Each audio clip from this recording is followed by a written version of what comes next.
Vice President Kamala Harris just wrapping up a rally in Reno, Nevada within the last hour. She's now on her way to Las Vegas for a rally that starts at 9 o'clock our time.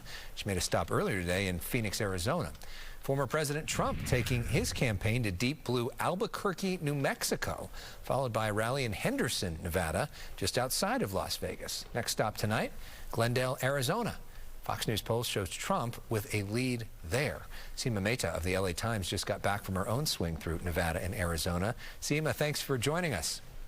Thanks for having me on. All right, so we hear about the blue wall, is what they're called. Pennsylvania, Michigan, Wisconsin, getting a whole lot of attention by a lot of the media out on the East Coast.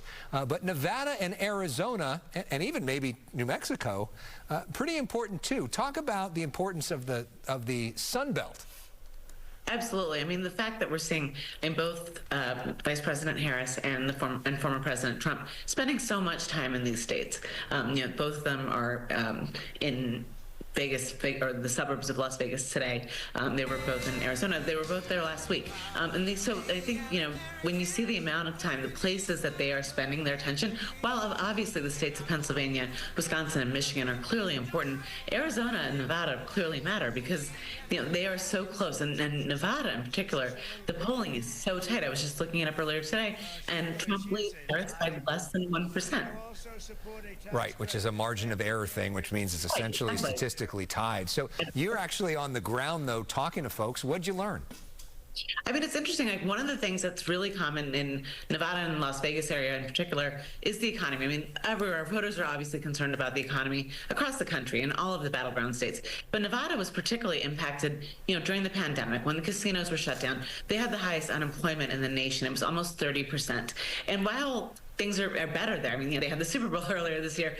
They have Formula One racing taking place later this month, and their unemployment's much better than it was. There is sort of like a hangover effect from their experiences during the pandemic. And then also the thing that I keep hearing in both Nevada and Arizona is how much the influx of Californians, or the invasion of Californians, as one person I spoke to today called it, is driving up the cost of housing.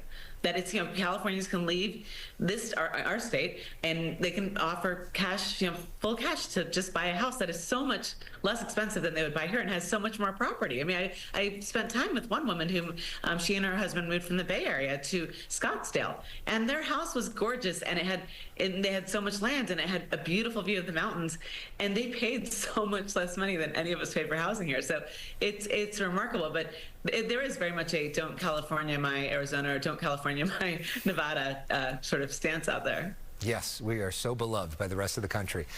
So this week on the campaign trail, even though housing is something a lot of people are thinking about, there's been this whole discussion about trash. Usually there's trash talk at the end of a campaign. This time, literally talking about trash. That's Donald Trump in a trash truck, in a trash man costume. It all started with this Trump rally. A comedian is basically calling Puerto Rico a floating island of trash. Joe Biden trying to slam Trump, but then saying that Trump supporters are trash. And now Donald Trump leaping on that Biden comment by throwing this and getting a lot of attention for this. Is that resonating? Does that matter? What do you make of the whole trash talk? Well, one of my colleagues was at the former president's rally in Arizona today, where she said that people are now, his supporters are now dressing up in trash bags at the rallies. So clearly among his supporters, it does strike a chord. But I think for the average voter, the vast majority of voters have already decided. I don't know that these comments on either side are necessarily, maybe for a handful of people, but for the vast majority of people, I don't think it makes a huge difference. But it makes for interesting television and interesting appearances. And, this is like my 5th presidential election, and they just keep getting weirder and weirder. Yeah, I mean, it is the first time that a presidential candidate has dressed up as a trash man with the days to come. But you are seeing a lot of Trump supporters dressing up as trash bags or trash men for Halloween today as a sign of their standing with him. So we'll see. And we've also seen celebrities come out driven by this. Bad Bunny, LeBron James, Jennifer Lopez, all coming out for Harris because of this controversy. With Kamala Harris in Vegas or Vegas area today. So yeah, we've certainly. I mean, the question I think with the celebrities and influencers, does that motivate young people and voters of color who are traditionally less likely, reliably vote if it makes them turn out? And we'll only find out after the election. But in the meantime, you can read up on Seema's reporting for the LA Times.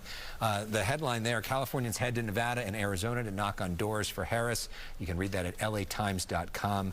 Seema, always great to see you. Keep up the great work. Thank you. Great seeing you as well.